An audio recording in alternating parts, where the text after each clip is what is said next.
So today's video is actually pretty interesting because I have a dyno run, first one ever actually, and it was on the blue car as you've seen at the beginning of this video, and it was the M52 B28.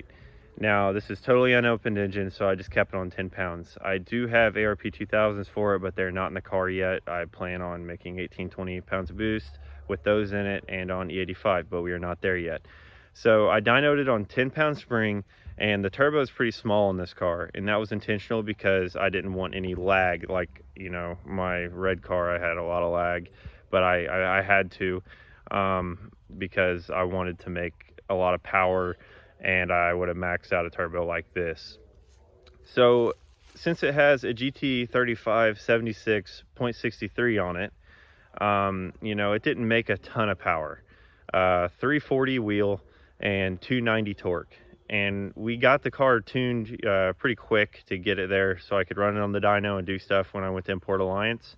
And it, you know, it surprised me. My butt dyno says it makes more, but it does not. You know, dynos hurt, I guess. Learned that pretty quick. But hopefully I can dyno it again once I'm on E85 and have the ARPs in there and on 18-20 pounds, whatever we go for. But I'm going to be showing you guys this new build today. It's actually a customer car. I'll mention that in the video and everything. This bird is super annoying.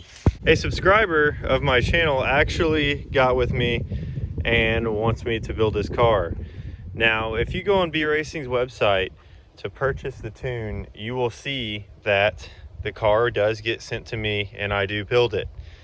He is the first subscriber to do this. I've had my friends do this. I've done this in my personal cars, as you guys know. And we have all the parts and everything, and this is going to be the next build for the channel. And fitting enough, this car is hell rot.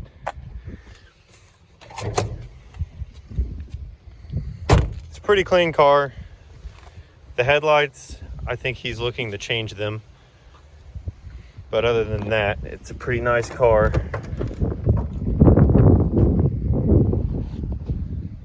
There it is. Hell rot, so fits the channel well. Now this car is a manual 5-speed with a ZF in it, but for some reason it has a clutch fan on it that it sounds crazy loud even when you barely move the car. And it has the fan up here where the intercooler should be, so that'll be getting converted also. And I mean, this thing is pretty well bone stock. It's on stock cats yet even. So I wanted to go ahead and introduce this car before I started doing anything to it at all. Very clean interior. And it's actually under 200,000 miles, unlike most of the cars that I've dealt with. So that's very promising. It's pretty windy out, so I don't know if it's going to run this video or not. But just like last build series, for the turbo manifold, you want to use this 3-piece gasket. Get them off FCP Euro. Don't get any off-brand gaskets. This is something you don't have to do again. And I'll put the link in description. It's in the other description in the other build series also. And then for your exhaust manifolds, you're actually using N54 studs with the little Torx on the end. And installing these takes a while, but at least you have the Torx and you can use a socket on them. So this car actually has 24 threaded holes for these studs. Usually you'll have like 16 depending on where your engine came from, but this car actually has 24, which is great because there's less of a chance of blowing out a gasket and more clamping force. And since they take so long to install by hand, because these don't just thread in with your finger very easy, or you can use a ratchet, but it takes a long time still, I went out and I bought something I always wanted.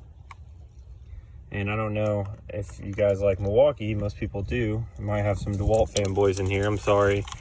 But I got the fuel here. This is the max torque, and I got the high output batteries. So hopefully I can just run all these in, all 24 of these studs in no time, and I don't have to worry about my arm getting numb. So here's the 24 studs, and you'll probably have 16. And if you have 16, that is totally fine.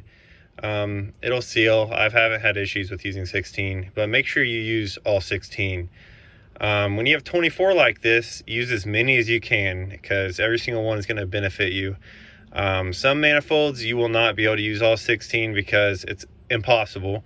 You won't be able to get a nut on something, or if you can get a nut on one, you may not be able to get a tool on it. I know with the Spall you can use 22 pretty easily, and there's about 2 that are about impossible to get to. But I got the new tool here, so I'm pretty excited to try it. You can't really get an impact in here.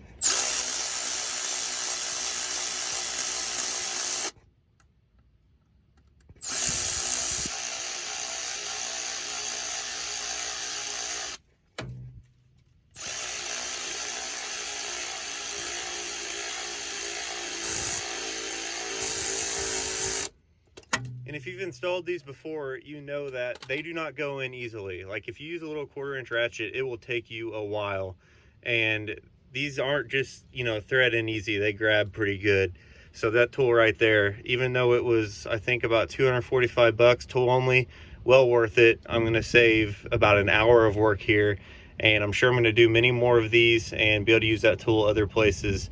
So I didn't expect to do a tool review today, but there you go. There's the manifold mounted up. Obviously we use the Spall log bottom mount manifold for our kit, and when you buy it on B Racing, there's an option to get it ceramic coated, and this guy did, and it looks beautiful compared to raw, because the raw manifold obviously is cast, so it'll rust, it'll look gross, kind of like, you know, your cast exhaust housing in your turbo. After couple uses, they start to rust really bad. So this looks really good, and there's a couple ways to do this here.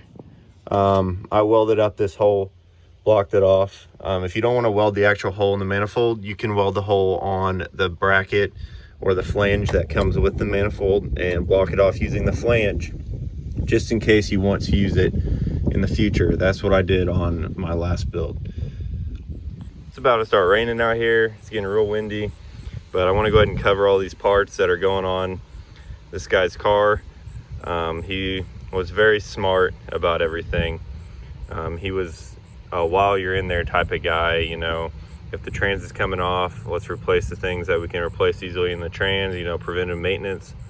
And that's what he did, and I was all for that. Yeah, it's a lot more work, but I totally get where he's coming from, and, you know, less of a chance of things breaking. So we'll start with his clutch. He's going with a Clutch Max. This is, I think, the stage 4 or 5. They're pretty well the same once you get up to that point. This is the better plate. I have tried the Iron Man clutch from them, and it's no good. This is the best clutch. And he's replacing his slave cylinder, the pivot pin. Like I've always said, go with the OEM plastic one. Do not do the brass or the stainless, or you'll eat up your clutch fork, or the brass will actually smash and fail early. He's replacing his clutch fork also, which I do recommend. They do last a long time, but when you go to a heavier clutch and stuff like that, these do tend to get pretty wore here on each end. And then this clutch does come with a throwout bearing, but it's junk. Go ahead and get an OEM throwout bearing. That's what he did. And then if you're gonna have your trans off, do your rear main seal, obviously. And then if you have your trans off, you're gonna have your drive shaft off. So rebuild your drive shaft. And he's even got new plugs here, you know, just in case the old ones strip. And we're doing the D4 ATF red line. So that was just a quick rundown of all this stuff, because I want to make sure to review it all before I start installing it. And it's really windy out here too, so I need to hurry up and get this video made before it rains. So I took his old pivot pin out, and this one looks like it's been replaced before. Actually, they usually mash a lot more than that, but you can see where it has started to wear compared to a brand new one. So it's good that we are doing this. And his old clutch fork is out, and you can see the wear points here, how deep that has wore in there from the slave. And that's actually where the pivot pin sits on that side compared to a new one.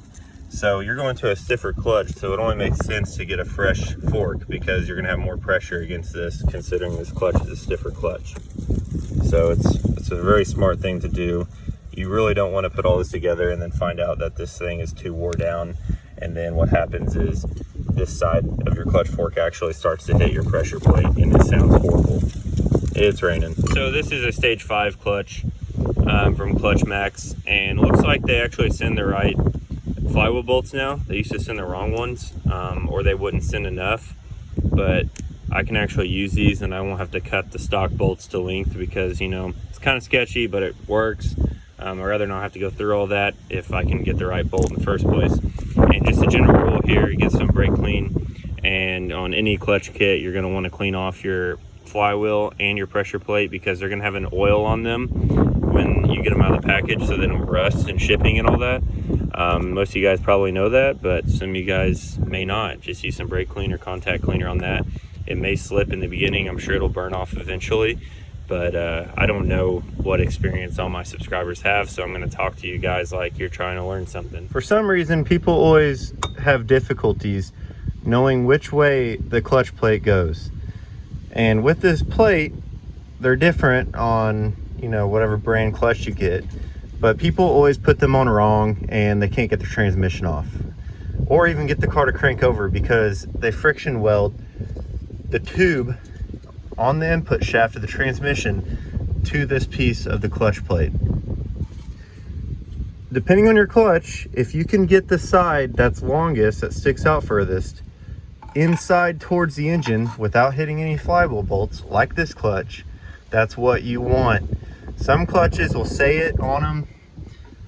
This one doesn't say.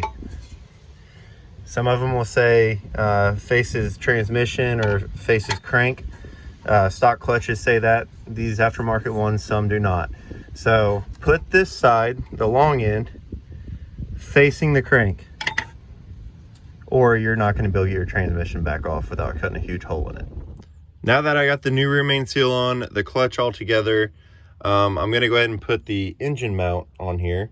I'll show you guys the engine mount, same one I used on the last build. The reason I'm going ahead and doing that is because the engine's at a really weird angle and I need to make sure it's more centered in this trans tunnel so I can get the transmission back on. And I'll go ahead and show you the engine mount. So if you guys watched my last build series, which there is a lot of repeat information in this, but I'm going to try to clear more stuff up as I go because I may have forgot some stuff in my last series, but you'll recognize this mount. It's pretty normal. All the bottom mount people use this mount. You can get this off of B Racing Tuning. I'll put the link in the description. The only thing is, your stock bolts, that little nub on the end causes these to be too long, and the bolt will bottom out before it actually gets tight on the bracket. The reasoning is, this is a steel bracket. The stock one's thicker because it's aluminum. This is plenty strong. It's just the flange is thinner. So all I do is I just dig through all my E46 bolts that I've laying around. And I just get a different factory bolt that doesn't have the nub on the end. That's it. Or if you don't have bolts, you can just cut the nub off on the end. Just do not run these in because you're bottoming them out in the block. And if you get them too tight, you may either pull the threads out or, you know, crack something. So that's the only tip I can really give you about this mount. Also, it has this little nub on it or whatever. I usually grind that off so I don't have to deal with it. If you take this cover off, you'll notice the other one's already ground off. So I try to grind that off there. If you find a way to make it work, go for it. But if you feel like it's in your way, that's totally normal because I feel like it's in my way every single time. So those are really the only tips I can give over this. It is just an engine mount, but I just figured that would help someone out.